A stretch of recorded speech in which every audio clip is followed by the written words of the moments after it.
Royal Coaching. This is the second lesson of our chapter latitudes and longitudes.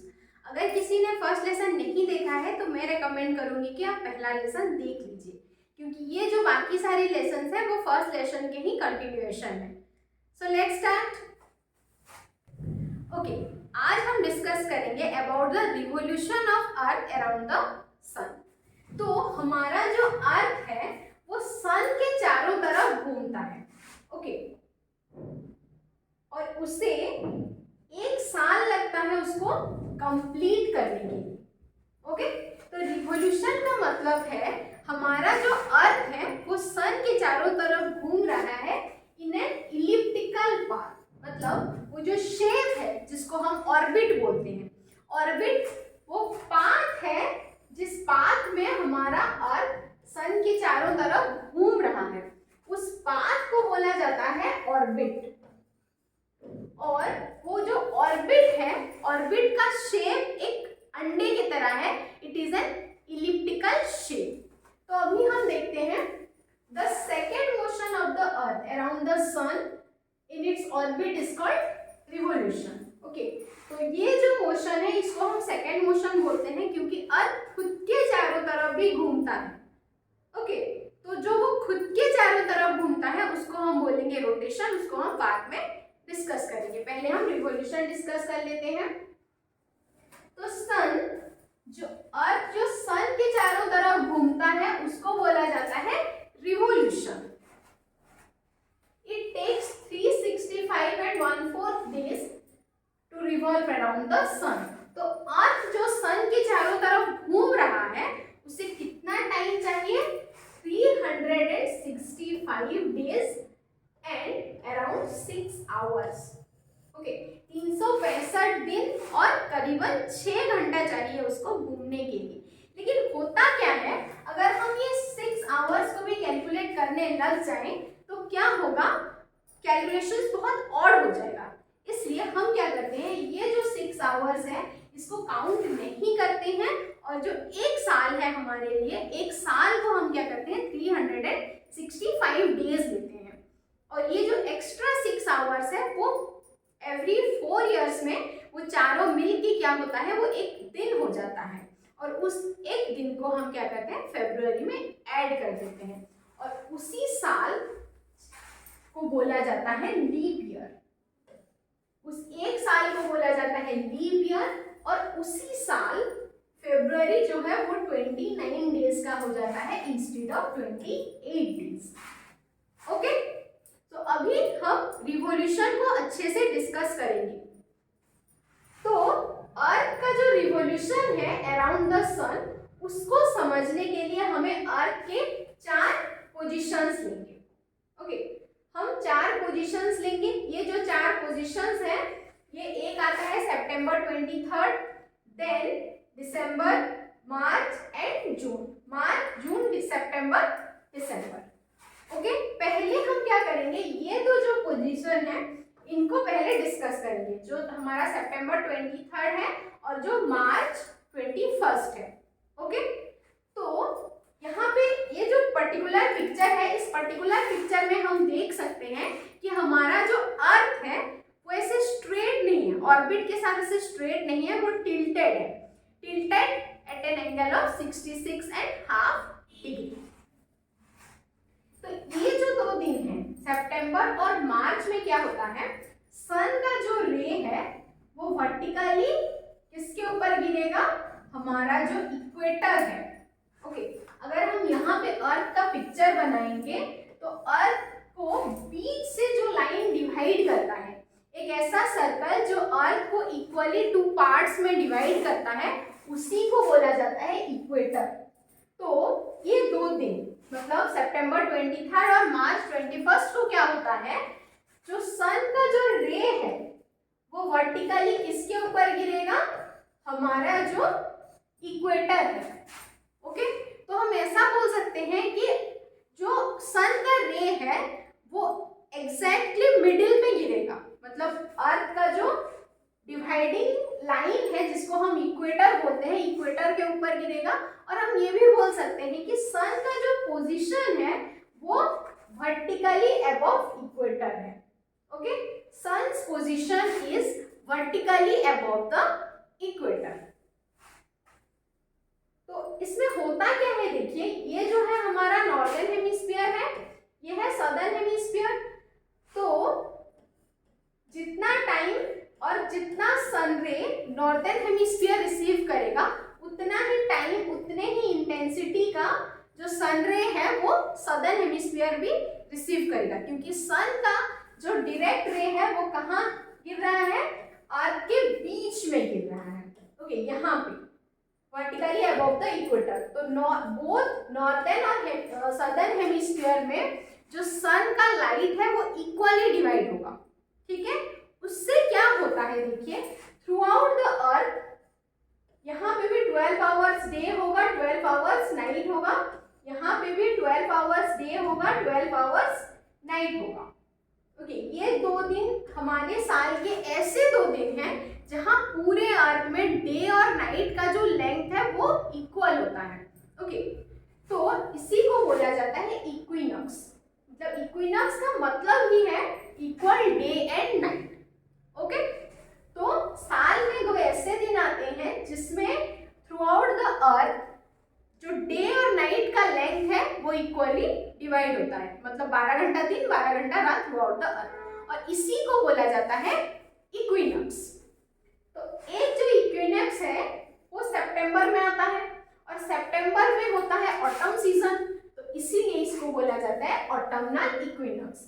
दूसरा आता है मार्च में, और मार्च में होता है स्प्रिंग सीजन। ओके, तो इसीलिए इसको बोला जाता है वर्नल इक्विनॉक्स। वर्नल का मतलब है something which is related to spring. Okay, तो इसीलिए इसको बोला जाता है vernal equinox. Hence we can say that there are 2 days, तो ऐसे दिन जिसमें थ्रू आउट द अर्थ, मतलब अर्थ के चारों तरफ both northern and southern hemisphere में क्या होगा, डे और नाइट का लेंथ जो है इक्वल होगा, और सन का जो पोजीशन है वो कहाँ पे होगा, vertically above the equator.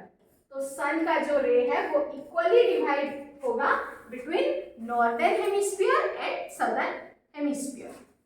Okay, तो ये हो गया हमारे इक्विनॉक्स। उसके बाद आते हैं हम सॉल्स्टिस। तो पहले हम देख लेते हैं समर सॉल्स्टिस। वो अराउंड जून 21 जून 22 के में आता है। तो इस दिन क्या होता है, देखिए जून 21-22 में जो हमारा नॉर्दर्न हेमिस्फीयर है वो मैक्सिमम टिल्टेड है टुवर्ड्स सन, और जो सदर्न हेमिस्फीयर है वो सन से थोड़ा दूर चला गया है। ओके, जो नॉर्थर्न साइड है, हमारा जो नॉर्थर्न हेमिस्फीयर है वो सन की तरफ झुका हुआ है, और जो सदर्न हेमिस्फीयर है, जो सदर्न पोल है, वो सन से थोड़ा दूर चला गया है। इसलिए क्या होगा, जो नॉर्थर्न हेमिस्फीयर है वहां पे समर सीजन होगा, और जो सदर्न हेमिस्फीयर है वहां पे होगा कौन सा सीजन, विंटर सीजन। और जो नॉर्थर्न हेमिस्फीयर का टिल्ट है वो इस दिन मैक्सिमम होगा, इस दिन वो maximum towards the sun tilt होगा। तो यहाँ पे है हमारा रे जिसको हम बोलते हैं ट्रॉपिक ऑफ कैंसर। ये है 23.5 डिग्री नॉर्थ में। ये हमने प्रीवियस क्लास में अच्छे से डिस्कस किया है कि ट्रॉपिक ऑफ कैंसर क्या होता है, ट्रॉपिक ऑफ कैप्रिकॉर्न क्या होता है, ये हमने अच्छे से डिस्कस किया है। अगर किसी ने वो लेसन नहीं देखा है तो मैं रिक्वेस्ट करूंगी कि आप वो लेसन देख लीजिए, क्योंकि जो लैटिट्यूड एंड लॉन्गिट्यूड पार्ट्स हैं वो ज्योग्राफी के सारे लेसन्स के लिए बहुत ही इंपॉर्टेंट है। तो ये जो है हमारा 23.5 डिग्री नॉर्थ, इस लाइन को बोला जाता है ट्रॉपिक ऑफ कैंसर। तो जो ट्रॉपिक ऑफ कैंसर है यहाँ पे क्या होगा, सन का वर्टिकल रेज यहाँ पे आके गिरेगा। तो हम ये भी बोल सकते हैं that sun is vertically above this line, the Tropic of Cancer. वो यहाँ पे है, नॉर्दर्न हेमिस्फीयर में है। तो सन का जो वर्टिकल रे है वो ट्रॉपिक ऑफ कैंसर के ऊपर आके गिरेगा, और सन का जो पोजीशन होगा वो होगा vertically above the Tropic of Cancer. तो इसलिए जो मैक्सिमम सनलाइट है, मैक्सिमम सनलाइट कौन रिसीव करेगा, हमारा जो नॉर्दर्न हेमिस्फीयर है, northern hemisphere maximum sunlight receive करेगा। और इस दिन क्या होता है, जो नॉर्दर्न हेमिस्फीयर है वहां पे होता है लॉन्गेस्ट डे। ओके, तो अगर नॉर्दर्न हेमिस्फीयर में लॉन्गेस्ट डे हो रहा है तो सदर्न हेमिस्फीयर में क्या होगा, शॉर्टेस्ट डे।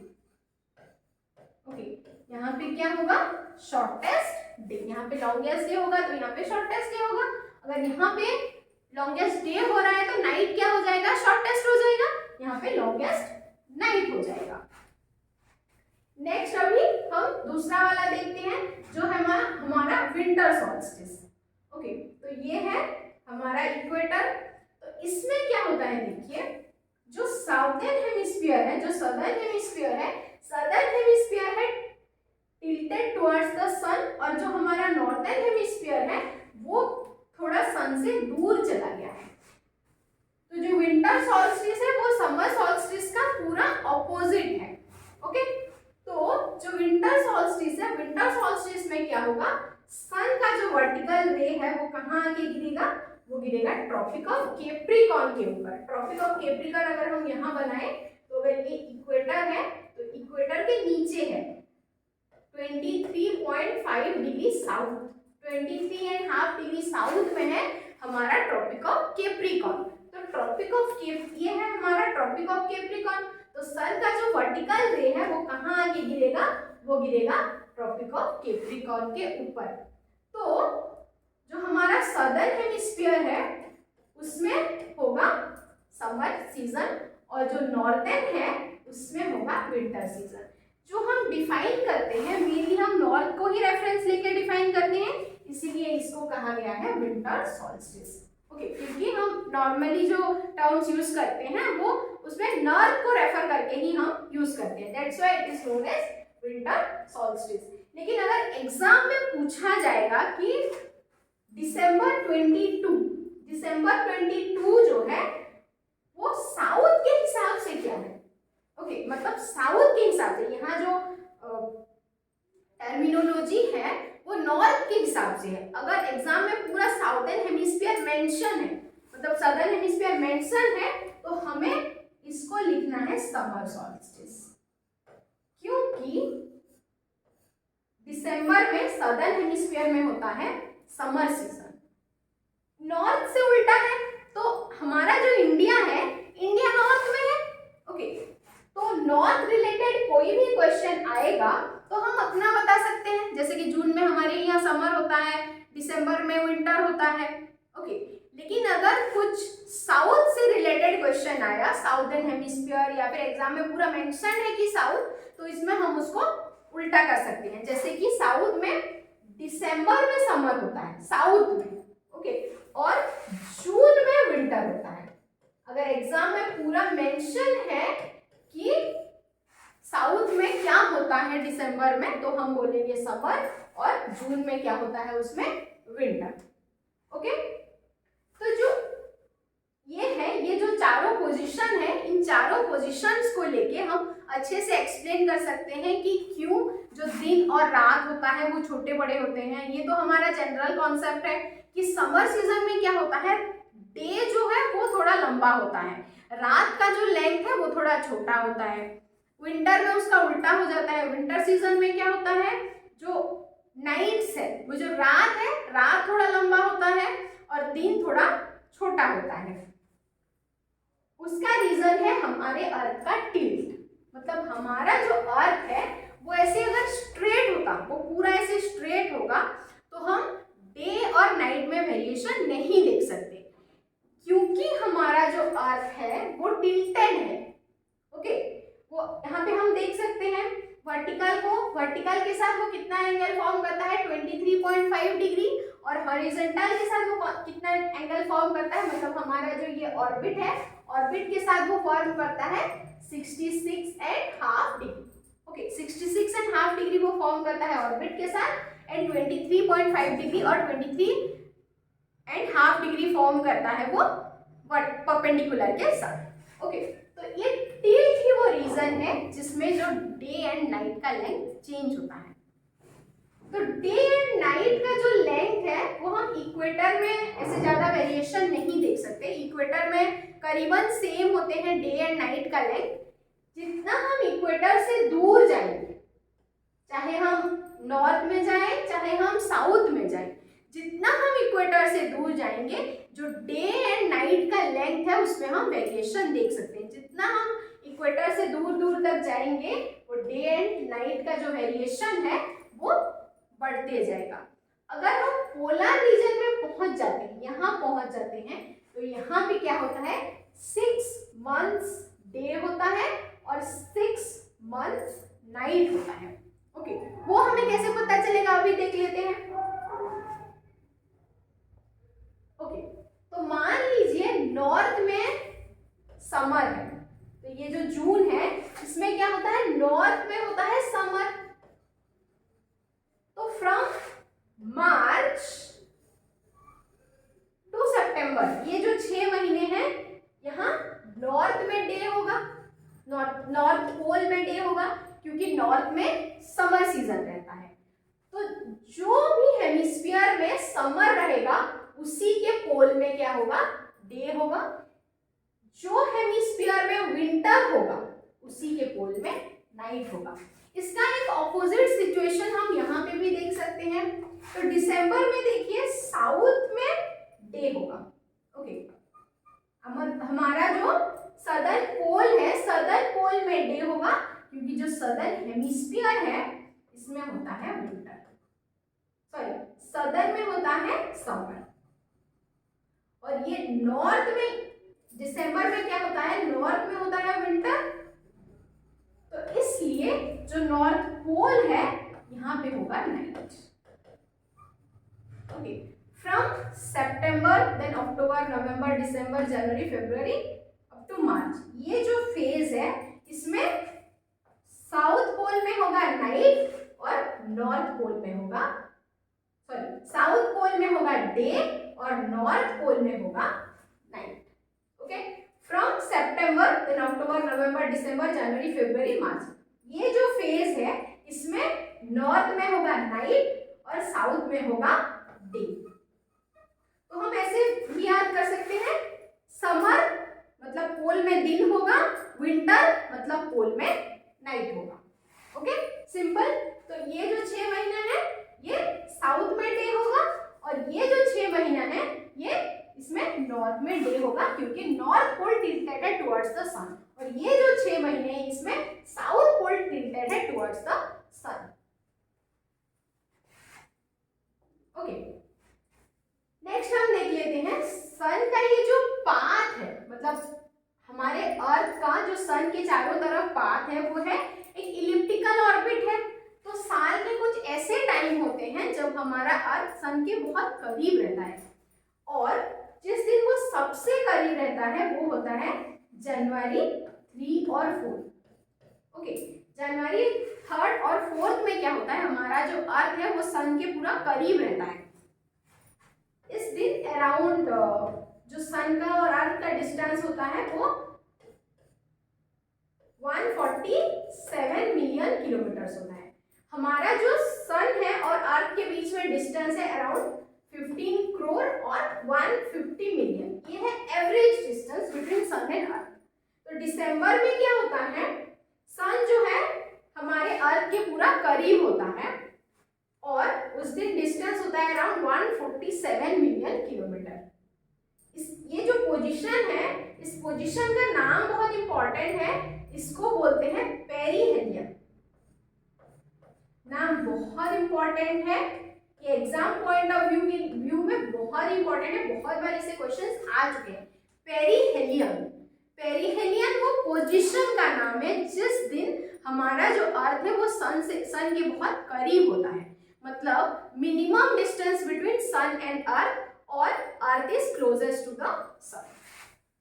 उसके बाद आता है हमारा जुलाई। जुलाई के महीने में 3 और 4 तारीख में क्या होता है, जो अर्थ और सन का डिस्टेंस है वो मैक्सिमम होता है, वो होता है अराउंड 152 मिलियन किलोमीटर्स। ये मैक्सिमम डिस्टेंस है फ्रॉम अर्थ टू सन, और ये जो पोजीशन है इस पोजीशन को बोला जाता है एफेलियन। ओके, एक हो गया पेरिहेलियन जब हमारा अर्थ सन से बहुत करीब रहेगा, और दूसरा है एफेलियन जब हमारा अर्थ सन से मैक्सिमम डिस्टेंस पर रहेगा।